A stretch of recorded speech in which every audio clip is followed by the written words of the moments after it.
في شعبي اللي كان على حق وثور، نشوف الناس تتقاتل تنهب وتغور، ريت سحاب والريح تنفخ وتدور، حسيت الظلمة في الغفلة سرقت منا النور.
بنادم في بلاده معقول، لا حق الضايع يجري مقهور، فرطت ويطير يا حرق ماشي للنور، ناس أحلامها بدات تفت في البابور. كان فينا اللي ما يقدرش نشوفو كيفاش نعاونو، نبنيو حجرة حجرة واللي ما تعلمش نعلمو، نحطو اليد في اليد كان حد منا طاح نقومو، واللي ناوي يضر البلاد نولي وجيش نقاومو، صاحبي تحب الفت يجي عنا نسمو، جي توريست بلادي يلقى فينا ندورو، لا ماهيش لغة خشبية هاول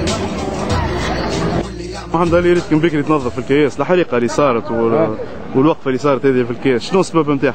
السبب نتاعها خويا بطالة وشهريتنا فهمني، علاش شر العباد ما تصبوهاش فهمتني. وين تخدم في البلديه؟ انا نخدم هنا على اساس في دار البي. تابع البلديه معناها؟ تابع الحظيره. تابع حظيره نتاع البلديه. اي بعد نقلوا الحظيره هذه شكون تتبع في البلديه؟ تتبع المعتمديه.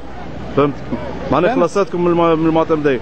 اي خلاصتنا من المعتمديه. فهمت. ما صبوناش، تو عندنا 4 ايام فهمتني لا ما صبوناش، وزيد مطالبنا مرفوضه فهمتني ولا، وعندنا صغارنا واولادنا فهمتني لا لهنا. الوقفه بدات سلميه، علاش مثلا؟ علاش؟ سلميه، احنا حكيناها سلميه فهمتني لا، حبينا نجيب لنا الوالي فهمتني ولا نحكوا معاه. باش تطرح الموضوع نتاعك؟ باش نحكوا الموضوع شنو بالضبط الاسباب، ما جانا حتى واحد، ولو هما جابونا الحاكم فهمتني ولا وضربوني بالغاز فهمتني ولا. تصور انت زاد هنا هاو الغاز، هاو الغاز، هاو كريت الغاز كيفاش ضربني فهمني. واحنا فهمتني ولا واقفين على الكياس معناها نحبوا واحد من السلطات. هي الديار انا اللي حكيت على الشهريه ما صبوناش، والديار احنا في حاله لا يرسل. تحكي لي انت على وهذوما اللي ضربوا بالغاز بوليسيه معناتها؟ اي الحاكم فهمني. هذا اليوم في اكتوبر 2012. اي اكتوبر مش 14 جعفر. اليوم كذا. اكتوبر 2012. الغاز خرج من الديار راهو، مضروب في الديار هذاك. هذا واحد منهم ضرب في الديار داخل. خرجوا من الديار. هذا في حملهم في اكتوبر 2012 شارع الجمهورية. دار البيت. وبالنسبه للحاكم حكى معاكم كلام عادي ولا لا؟ لا بالسبان كلام عرى علينا روحهم وغاديك لهنا، النساء قاعد عرى علينا روحه، وواحد عرى علينا روحه لهنا من العوان فهمتني ولا قدام النساء، وبالعصا ويعمل لنا في اشارات مزمره فهمني.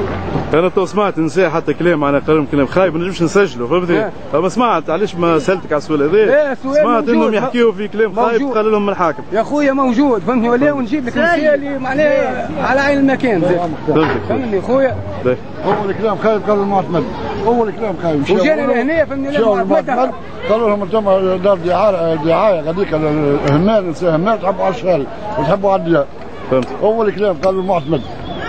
معناها الحكايه الكل مش خاطر حبوا يخرجوكم من الديار، خاطر وصلنا ميساج تاع واحد في راديو انه حبوا يخرجوا جماعه دار البيخ يحرقوا الكاس، وهي حكايه اخرى ولا؟ لا الحكايه هذه اللي يعني الحكايه نتاع شهري مش ماخذين شهري تاع شهريتنا فهمتني ولا، ودار البي ما شافوا لنا حتى حل.